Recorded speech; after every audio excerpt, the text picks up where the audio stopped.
یہ بھی عوام میں مشہور ہے کہ جب تک ماں باپ حج یا عمرہ نہ کر لیں اس وقت تک اولاد نہیں کر سکتی. تو یہ بھی بھائیوں بالکل جھوٹ ہے، ایسی کوئی بات کتاب و سنت کے اندر رپورٹ نہیں ہوئی. اسی طریقے سے بھائیوں اسی کانٹیکسٹ میں بعض اوقات بیویوں پر حج فرض ہو جاتا ہے، اتنا ان کے پاس زیورات یا نقدی موجود ہوتی ہے، تو اس چیز کا بھی اہتمام کرنا چاہیے. اگر ایسے معاملات بن جائیں تو بیوی کو اس چیز کی ترغیب دلا کر خاوند خود حج کے سفر کے اوپر لے کر جائے.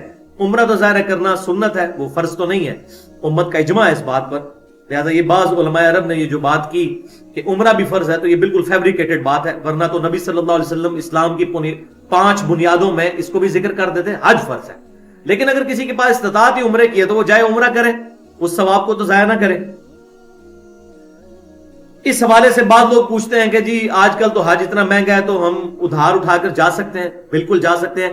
اگر کسی کو یہ یقین ہے کہ میں ادھار آسانی سے اتار لوں گا، جیسا کہ ہم لوگ کمیٹیاں وغیرہ ڈالتے ہیں، تو وہ جائے. پھر کہتے ہیں نہیں مقروض ہیں. بھائی دنیا میں کروڑ پتی لوگ وہ بھی مقروض ہی ہیں، دنیا میں کون سا مسلمان ہے جو مقروض نہیں ہے؟ لہذا پھر کسی پہ بھی حج فرض نہیں ہوگا یا زکات فرض نہیں ہوگی. تو یہ بالکل فیبریکیٹڈ بات ہے. مقروض ہے یا نہیں ہے، ہر حال میں اس نے حج کے لیے جانا ہی جانا ہے اگر اس کی استطاعت ہے اور وہ یہ سمجھتا ہے کہ میں قرضہ بڑی آسانی کے ساتھ اتار سکتا ہوں. اور کمیٹی بھی تو قرضہ ہی ہوتی ہے. اگر آپ نے دوسری یا تیسری کمیٹی لے لی، اس کے بعد آپ نے جو کمیٹیاں دینی ہے 15-20 پیچھے، تو وہ آپ مقروض ہی ہیں، لیکن آپ آسانی سے اتار سکتے ہیں. لہذا حج ساقط نہیں ہوگا. اور اس میں بعض لوگ کتنے کروڑ پتی ہوتے ہیں اس کے باوجود حج نہیں کرتے.